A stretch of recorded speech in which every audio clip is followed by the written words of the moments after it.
Hello, BookTube. I'm Peg, and welcome to my channel. And Happy New Year, by the way.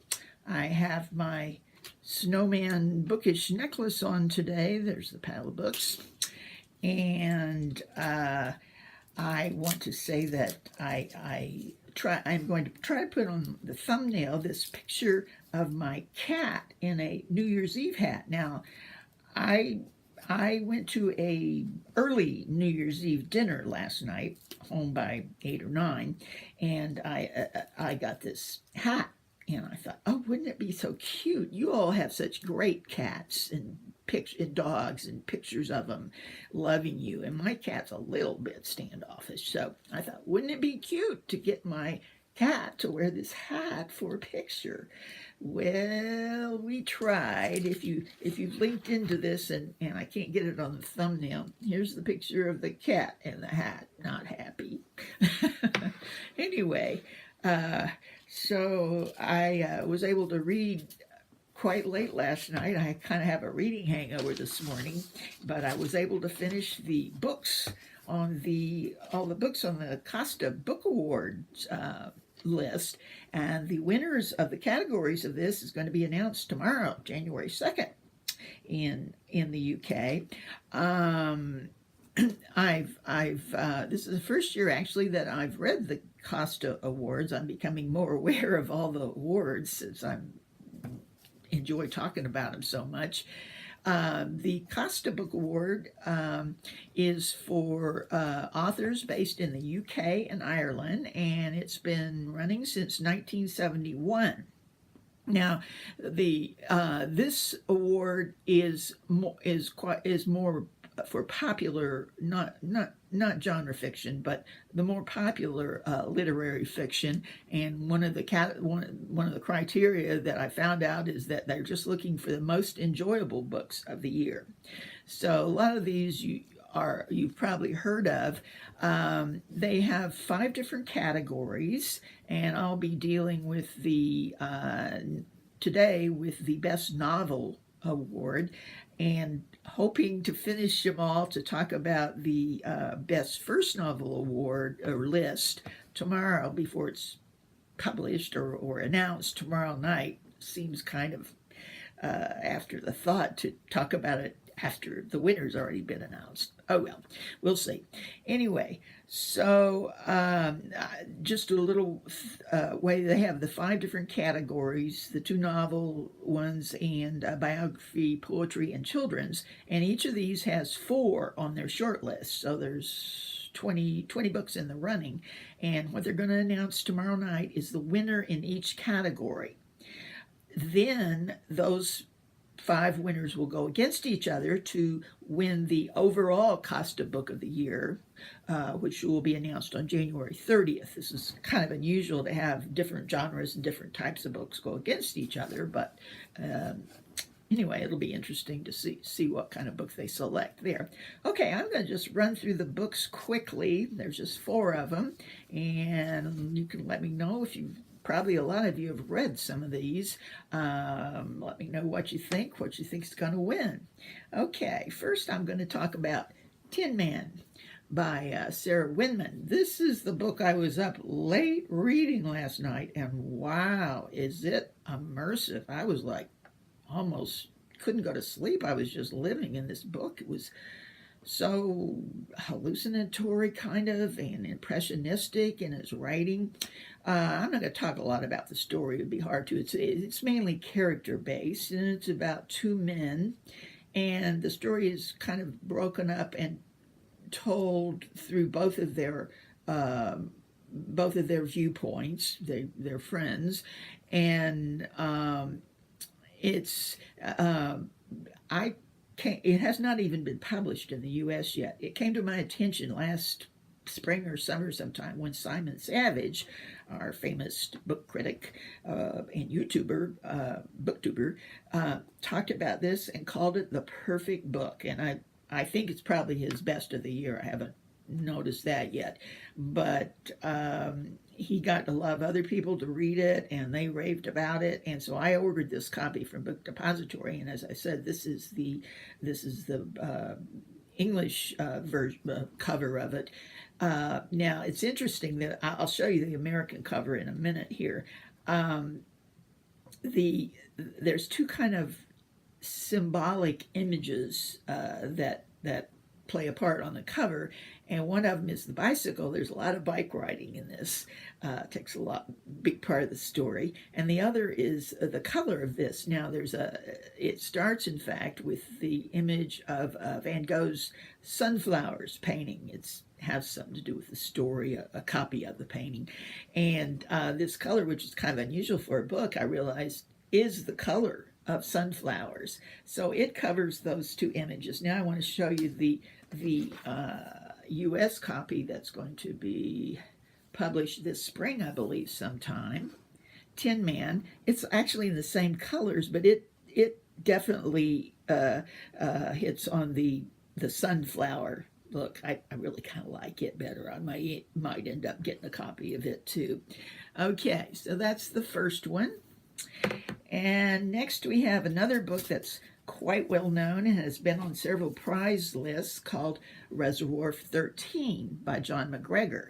Now, again, if you haven't read this, I'm not going to say too much about the story because you really don't want to know too much about it before you read it. I'll put it that way. When I again ordered this from England last summer when it came out there, and I really didn't know anything about it. I just read some reviews how great it was, and it really is.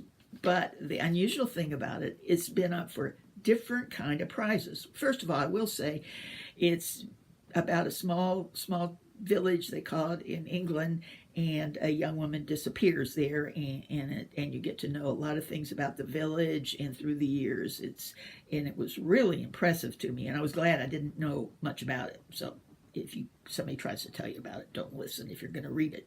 Okay, anyway, what was I going to say? Oh, yeah. First of all, it was on the Man Booker long list. A lot of people thought it should have been on the short list and possibly even win.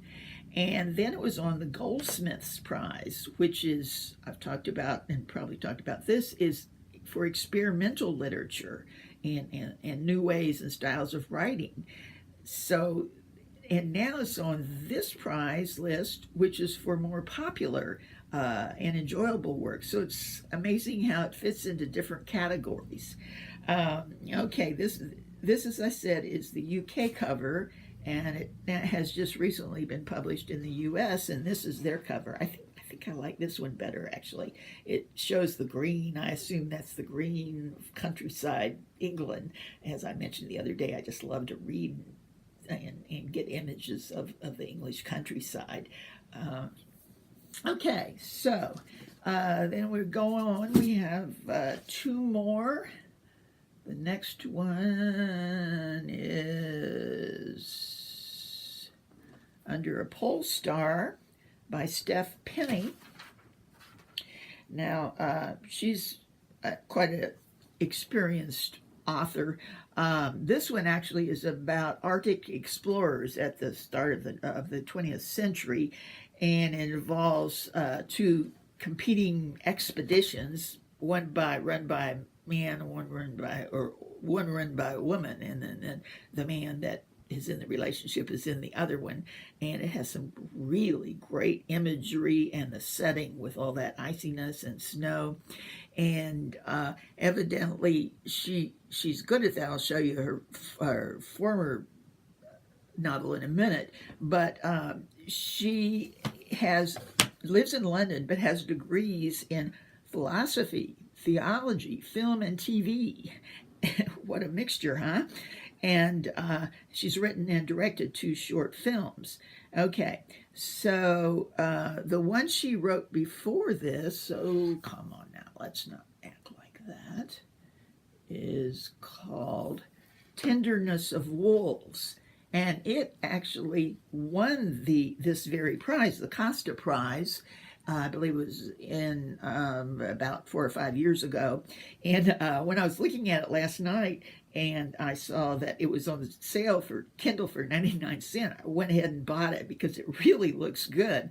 It won several other awards besides the COSTA main award, but it's a thriller that takes place in the 1800s Canada. A young murder suspect goes on the run across the snowy fields. And I expect this has a lot of great imagery and snow scenes too. I really kind of like that. This is a good time of year to be reading that. Okay, the last one on the list is Home Fire by Camilla Shamsi. This is the American cover, and this is the English cover. In a way, I kind of like this one better here because it more it goes along with the mood of it a little bit more, I think. Okay, this is about this author grew up in Pakistan. It's not court. This is not doing well. Okay, grew up in Pakistan and lives in London now, and she's written quite a few books, well-received books also. This one is about two immigrant families, Pakistani immigrant families, very different, though their story comes together, that live in London now. And the one of them had a jihadist father, and the young man of that family decides he wants to emulate him. And it's really kind of a long, involved story with different members of the family, and it was really interesting and really drew me in. Now, I will say that this is supposedly based on the Greek drama Antigone. Yeah, and if you know about Greek, it doesn't usually end well, so be advised. Okay, let's see. She has also written a novel that looks very interesting and has won awards. This was several years ago, called Burnt Shadows. And it starts out in 1945 Nagasaki and travels on, I believe, to India. There's some of it set in India, and then to post 9/11 New York. And it won several awards, including it was shortlisted for the Orange Prize, which is what's now just called, it was then called after that called the Bailey's Prize, and now it's just called the Women's Prize. So we don't have to keep getting used to new terms. But anyway, I'd really like to read this now. I think it's interesting to look at the back list of the authors. So anyway, one of these will win the best novel, COSTA Best Novel, tomorrow night. Let me know if you've read any of them and have any picks. I have no idea how they pick it. I liked them all. I really did. And I'm going to try very hard to finish off the list of the books on the best first novel list and come back tomorrow before it's awarded and go through that list with you. So anyway, Happy New Year again, and happy reading to everybody. Thanks. Bye.